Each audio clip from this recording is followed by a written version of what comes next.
all throughout Bed-Stuy, Biggie's funeral, right? And then no one knew, I didn't know until I saw the documentary, that he made Biggie's estate pay for that funeral. Yeah, like that's, and if you get too distracted by the baby oil, you might miss that detail. You know?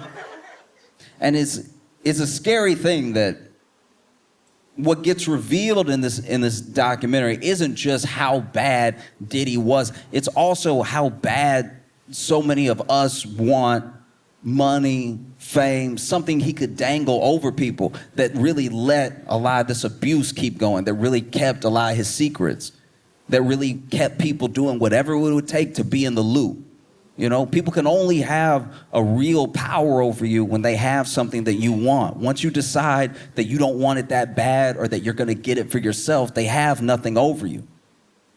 You know, and there were people who tried to do that. And so then Diddy would, come at them with violence. At least if I can make you fearful, if I can't make you want anything, if I can make you fearful, I can keep you in line. You know, there's just so many people that have ended up dead. That's kind of like through the documentary sort of laid at Diddy's feet. Like either he's out here having people killed and doing all this stuff, or he's one of the unluckiest people to be around. Like that's, either way, I would never want a track record like that. I would never want people to be like, oh yeah, I bet Josh Johnson a week ago and now I'm real sick.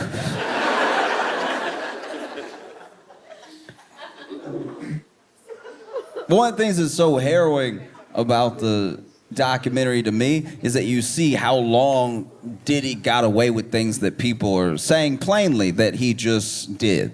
They're saying, no, this thing just happened, and then everyone was acting like it was normal, and everybody was acting like it was normal because apparently it was normal. It was normal for him to do all these things, whether he was beating up somebody, he was abusing somebody, he was stealing from somebody. All these things were like incredibly normal, and it's genuinely terrifying that something like that was able to become normal for a person. But it was able to become normal because there are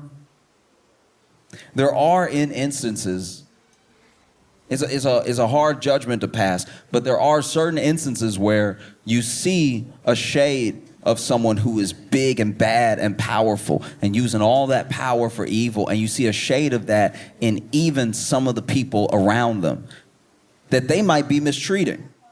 There were plenty of people that were like cool with all this mistreatment until it came around to them. Or they were cool with everything that Diddy was doing, as bad as it was. They could look the other way, they just wouldn't acknowledge it, but then they got fired. You know? And there is no Diddy without a bunch of little Diddys running around wanting to be like him, wanting to emulate that sort of thing, wanting to have power just so that they had choice what to do with it. Because one of the things that people with power like to do is they love to rob you of your choices.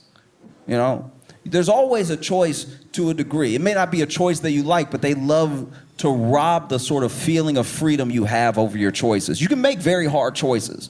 Someone could walk up to you and say, give me all your money or I'm gonna kill you. And you could say, kill me. You could. It is a choice. Some people would say that's no choice. It is a choice. They said, give me all your money, or implies a different outcome. Right? Do this or this. That's your choice. It's not a good choice. Don't get me wrong. It's not something that I envy. It's not even something that I'm saying it's easy to walk away from. It's easy. It's scary. It's scary when someone with power wants something from you or they want to take something from you and you don't know how you're going to survive, right?